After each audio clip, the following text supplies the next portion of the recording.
Hey guys, welcome back to my channel. If you're new here, hi, I'm Kat. So I'm watching a documentary on the Fifth Estate. It's like an info channel on things that are happening in Canada. And the title of the documentary is Why Some Kids Addicted to Drugs Can't Be Forced into Care. As I'm watching it, I just feel compelled to want to talk about it. You know, freaking comments are turned off, so I have to come here to YouTube to air out the things that I want to talk about and how I feel about those current situations that's happening in, you know, not even Canada, it's happening all over the world. And it has been for a very long time. But each generation seems to have different problems with different drugs. First it was, I don't even know what kind of things that I can say on YouTube. You know, like, I'm not trying to glorify anything by no means. I am a recovering addict. That's something that I don't think that I've ever been quiet about. I find that being quiet about current situations that's happening in our generation is just like, that's dangerous to do. If you have information that could be helpful to somebody out there, then it's harmful to not share it, because, you know, like, you never know who you're inspiring, and if you can help even one single person, then I know it's such a cliche thing to say, but it's true. Like, you know, like, you might not even realize that you're hurting, or if you're helping somebody. You know, there's a lot of shit out there that's on YouTube that glorifies drug use and a lot of other things, and influencers that trip out on Zans all day long and rap about how good it is to be high, you know, stupid shit like that.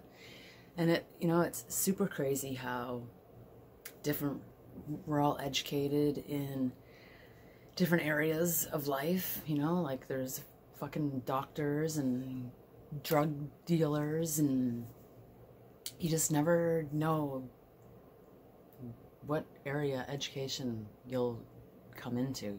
You know, like, tidbits of knowledge that you have, and you may think it's useful, useless information, but that's what makes our world move, all in different directions, but together moving towards growing and learning and changing. And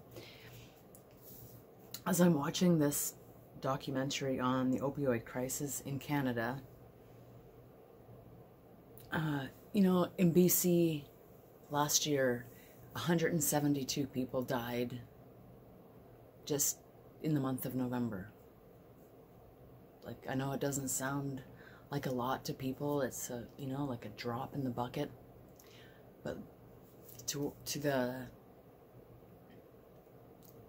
population differences, you know, like, I don't know what country you're watching from, but, you know, like, if you're in the United States, the population is, you know, vastly different to what's in Canada. You know, like, population per capita, there's like 8,000 people in the town that I live in, you know, and like 20 people died last around the Christmas season. So, like, it's a epidemic that's happening with the drugs.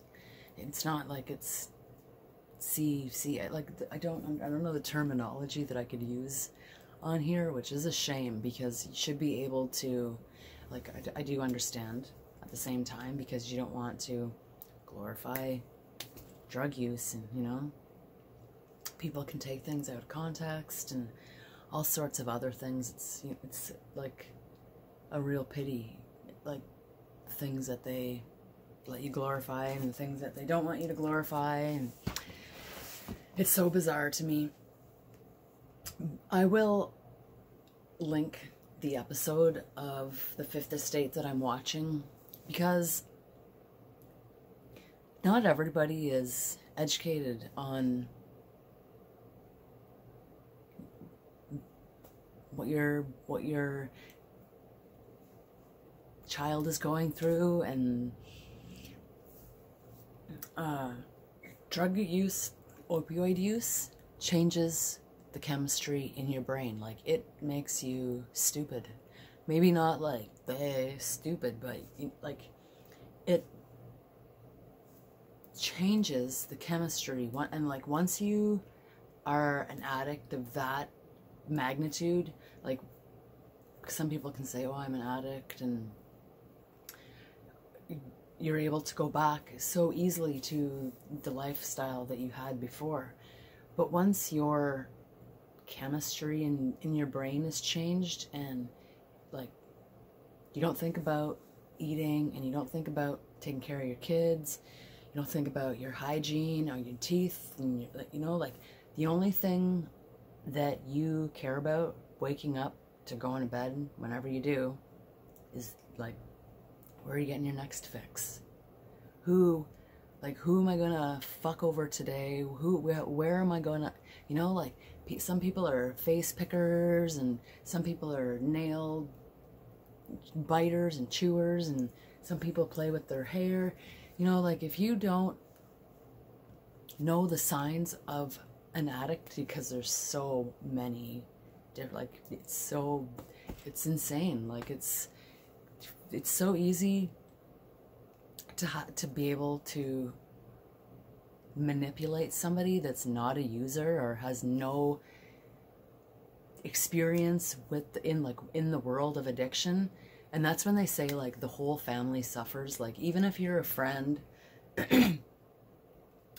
everybody that is surrounded by that addict suffers, because, like, you have to listen to their stupid bullshit all the time. And, you know, like, sometimes they start to get delirious, or like they live in a reality that is so not the same reality that everybody else is living in. But you can't tell them that, because it's so crazy. Like, it's so crazy. That's why they have, like, Al-Anon. I think, like, in Canada it's called Al-Anon, and it's like so that people can go learn about dealing with an addict, like having an addict as a family member, or having an addict as a boyfriend or a girlfriend or a partner. Like, it's just so exhausting. Like, they literally just twist your mind. It's like they take your brain out of your head and stick it in a blender and turn the blender on, and they give you back slurry, and like, you don't even know what you're supposed to do with it. I've been on both aspects of the experience. Like, I've been an addict, and I've had to deal with an addict. And, like, I really would not wish that on my worst enemy. And, like, opiate addiction is so different than, like, a crack addiction or heroin addiction. Like, opiates are so, like, they melt your brain. They do something to your brain. Like, it's like you can hear your brain cells frying. And like, once your brain cells are fried, you're not getting them back. And it's so sad to watch. Like, they talk about this Fifth Estate documentary that I'm watching, talks about, like, 12-year-olds pushing it, like, taking it, pushing it, having it at school. Like, man, it's like, it blows my mind to think about 12-year-olds having to deal with those kind of problems. Kids wanted to grow up so fast. Like, you have so long to be an adult. You don't, like, so long to be an adult. Like, we're alive, you know, give or take 70, 80, 90, 100 years sometimes. So, like, don't rush your childhood. like take the 18 years that's gracefully given to you and just savor it, like dwell in it, just because once those years are gone, like fucking it just like punches you in the face and you don't understand, especially if you're like sheltered as a kid. It's those kids that have a really hard time understanding how demanding and frustrating life can be. Or those kids that were never told no. It's really hard for kids like that to comprehend with how difficult life is. Because out in the real world, life is not just handed to you by... It's not handed to you at all. It's very demanding. Like, you gotta get a job, imagine. Sometimes you have to work to get things that you want. It's so crazy. It's so, like, my niece died from an overdose and she was 25. That hit me like... I felt like I hit a brick wall doing like 300 miles an hour, you know, like NASCAR hitting, like, that's how I felt. It just, and you just, until you've experienced loss like that, you just can't comprehend the pain that somebody else is feeling for that. Like, just can't comprehend it.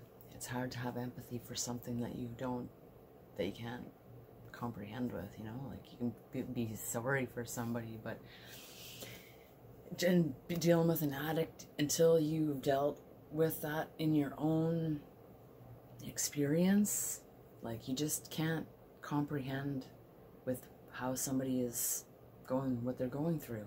It's like, you just can't. You can't empathize. And, you know, like, I would not wish it on my worst enemy. And they always say what comes around goes around. I've had, like, fake empathizers say, you know, like, no, I feel so sorry for her, but if it was, you know, if she wasn't doing drugs, maybe she wouldn't have died.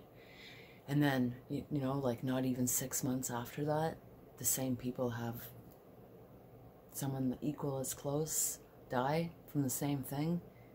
And you don't want to be like, I told you so, but, you know, like, you can't, and it's those people that come back to you and they're like, fuck, man, you were right, like, and like, you don't understand until you've gone through it. Like, it's like a soul-sucking pain. It feels like somebody reaches inside of you and rips your heart out, and while you're still looking at it, that's the kind of pain it feels like. Like, you can feel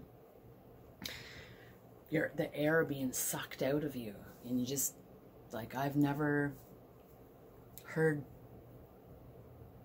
sounds come from a person so gut-wrenching than that of someone who has lost a loved one to addiction, or you know, like, brutally like that. It's because it's brutal. It's like, it's friggin' brutal.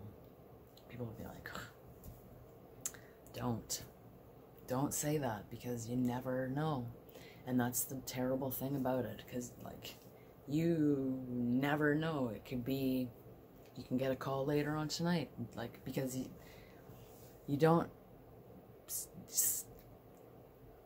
addicts are so cunning that they could be using right in front of you, and you're like, you'd never even know. You can go wipe Coke off your bathroom sink, and, like, you'd never know that this person was just in there doing lines. So it's a freaking crazy world, man. Behind every person you know is a completely different person that you probably know zero things about. So just keep that in mind. And if that's a scary thought, that's truly a scary thought, because, like, who do you trust then? it's very hard to trust people whenever you know that everybody has something else going on. Oh, well, okay, I probably bored you enough. I just wanted to come on. I will link this show because I find, you know, like, more people need to be educated on addiction, especially opioid addiction. Because, you know, everybody's been prescribed pills from their doctor, and sometimes that's how it starts. Sometimes you hurt your back, the doctor prescribes you these pills, you get comfortable on the pills, and after a week, you know, without the pills you're sick, so you have to start to take drastic measures, and then you start looking on the street, and then you're taking street drugs, you know, and street drugs are laced with fentanyl, and you need like a grain size amount of fentanyl, and fucking boom, you're dead. So you never know. Just don't judge, and you know, everybody has some sort of bullshit that they're dealing with in their life. And it's so easy to laugh at the person who's, you know, having a meltdown on the internet. And we're all laughing at Aaron Carter. Like, I can get caught up in it too, myself. I do.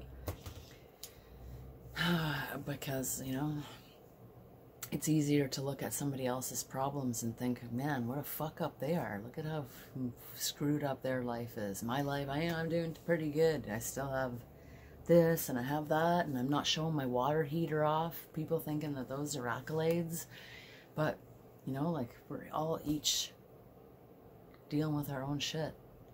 Somewhere along our life, something got messed up, you know, like fucking wires crossed or something. We're all dealing with our own shit, man. So be kind and try not to take things too seriously. Because at the end of the day, nobody's getting out of here alive. We're all laying in the dirt. So, love you guys. Have a happy Saturday night. Could be Sunday, you know. If you're on the other side of the world, like in Australia, it's like actually Sunday for you guys. So, love you guys, and I'll see ya in my next video. Spread some love. Tell yourself that you got something good going on, even if it's you're breathing. Some people don't get that privilege, and they're gone just like that. So, have a good night. And I'll see you guys probably tomorrow.